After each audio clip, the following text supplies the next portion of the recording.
오늘 말씀 제목은 우유부단한 헤롯이라는 말씀 제목 가지고 함께 하나님의 은혜를 나눠보도록 하겠습니다. 헤롯 대왕이 죽고 이스라엘 땅은 헤롯의 세 아들들에 의해서 분할하여 통치하도록 로마가 허락했습니다. 남쪽 유다와 사마리아와 이두메 지역은 아르켈리우스에게 주고, 북쪽 갈릴리와 베레아 지방은 헤롯 안티바스에게, 나머지 갈릴리 북동부 지역은 빌립에게 주었습니다. 갈릴리를 통치하던 헤롯 안티바스는 첫째 아내와 이혼을 하고 동생인 빌립의 아내 헤로디아를 아내로 삼았습니다. 그녀는 이미 빌립과의 사이에서 딸 살로메가 있었습니다. 세례 요한은 동생의 아내와 결혼하는 것이 옳지 않다고 지적했습니다. 세례 요한이 자신의 잘못을 지적했음에도 불구하고 헤롯은 세례 요한을 의롭고 거룩한 사람으로 알아 두려워했습니다. 어떻게 해서든지 세례 요한을 보호해주고 싶었습니다. 또 세례 요한의 말을 들을 때 헤롯이 마음에 번민하면서 그것을 달갑게 들었습니다. 세례 요한이 옥에 갇혔을 때 헤롯이 갈릴리에 있는 귀인들과 대신들과 천부장들을 초청해서 생인잔치를 한 적이 있습니다. 그때 헤로디아의 딸 샬로메가 춤을 추어서 헤롯을 매우 기쁘게 했습니다. 헤롯은 너무 기쁜 나머지 샬로메가 원하는 것은 무엇이든지 들어주겠다고 말했습니다. 자신의 나라의 절반이라도 주겠다 맹세했습니다. 샬로메가 어머니에게 가서 무엇을 구할는지 물어보자 세례 요한의 목을 요구했습니다. 헤롯이 번민했지만 자기가 맹세한 것과 다른 사람의 이목 때문에 세례 요한을 죽이고 말았습니다. 헤롯이 이 일 때문에 양심에 가책이 있었기 때문에 예수님을 보고 세례 요한이 다시 살아났다 생각하게 되었습니다. 헤롯은 자신의 한 일이 옳지 않음을 알았습니다. 그럼에도 불구하고 자신의 위신을 생각해서 그 일을 행했습니다. 신앙은 우리에게 단호할 것을 요구합니다. 만일 내 오른 눈이 너를 실족하게 하거든 빼어버리라. 내 몸의 신체 중에 하나가 없어지고 지옥에 던져지는 것이 유익하다. 예수님은 말씀하셨습니다. 내 오른손이 너를 실족하게 하거든 찍어버리라. 내 신체 중 하나가 없어지고 온몸이 지옥에 던져지지 않는 것이 유익하다 말하고 있습니다. 이 말은 정말로 범죄하면 우리의 눈을 빼어버리고 우리의 손을 잘라버리라는 말이 아닙니다. 그만큼 죄에 대해서는 단호하게 대처하라 강조하고 있는 겁니다. 죄에 대해서 피 흘리기까지 싸우라 성경은 우리에게 말하고 있습니다.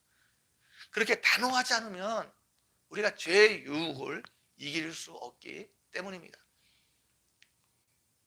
사람들은 빌라도가 굉장히 악한 사람으로 알고 있습니다.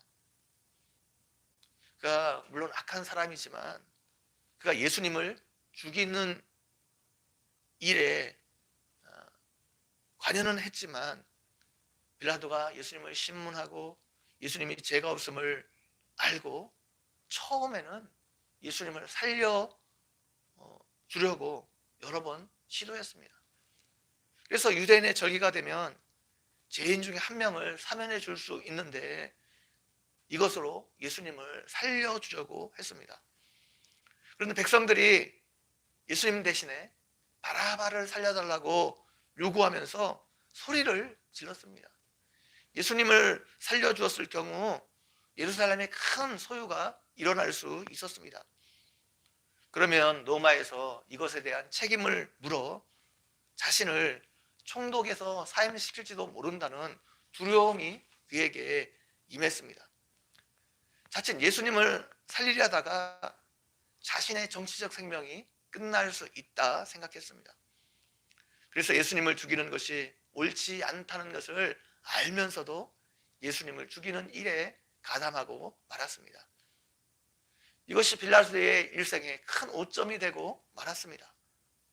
예수님을 죽인 자란 낙인이 빌라도에게 찍혔습니다. 자신의 정치적인 이익 때문에 예수님을 죽음으로 내몰았고 결국 빌라도는 불행한 최후를 맞이하고 말았습니다. 사람들은 회개를, 말씀을 들었을 때 마음에 찔리는 것을 회개라 생각합니다. 말씀을 들을 때 우리 마음에 찔림을 얻을 수 있습니다. 눈물도 흘릴 수 있습니다. 감정의 변화가 있을 수 있습니다. 그러나 그것은 회개가 아닙니다. 회개는 행동을 바꾸는 겁니다. 자신의 잘못된 행동에서 돌이키는 겁니다. 행동에 변화가 없는 죄책감이나 감정의 변화는 진정한 회개가 아닙니다. 세례 요한을 죽인 헤롯도 무엇이 옳고 그른지 알았습니다. 세례 요한의 말을 들을 때 그는 마음에 찔림도 있었습니다. 그를 의롭고 거룩한 사람으로 생각했습니다. 그러나 거기서 끝입니다. 그 말씀을 들을 때 그 마음에 찔림은 얻었지만 그 말씀이 그의 행동에는 아무런 영향을 주지 못했습니다. 우리가 교회에 와서 하나님의 말씀을 듣고 하나님의 뜻이 무엇인지 깨닫고 하는 것이 중요합니다. 우리가 어떻게 사는 것이 의롭고 올바른 삶인지 아는 것이 중요합니다. 말씀을 듣고 깨닫고 찔림을 얻고 눈물을 흘리고 마음에 감정의 변화가 있는 것도 중요합니다. 그러나 거기서 그치면 안 됩니다. 그것이 우리의 행동을 바꾸는데 아무런 영향을 미치지 못하고 우리의 변화를 가져오지 못한다면 우리는 헤롯과 같은 사람입니다. 헤롯은 성경 시대에만 있었던 사람이 아니라 오늘날 저와 여러분의 모습일 수 있다는 겁니다. 반면 세례 요한은 자기에게 주어진 사명의 길을 가기 위해서 자신의 모든 것을 버렸습니다. 목에 칼이 들어와도 그는 말씀에 순종하는 삶을 살았고 세상과 적당히 타협하지 않았습니다. 그는 의를 위해서 기꺼이 희생을 선택하는 삶을 살았습니다. 세례 요한을 향한 주님의 평가는 세례 요한보다 더 큰 선지자가 없다는 것이었습니다. 헤롯과 세례 요한 사이에 어떤 차이가 있습니까? 둘 다 무엇이 옳고 그른지 알았습니다. 그러나 한 사람은 자신이 옳다고 생각한 그 일을 위해서 결단이 있었습니다. 손해를 보고 불이익을 당해도 옳다고 생각하는 대로 행동하며 살았습니다.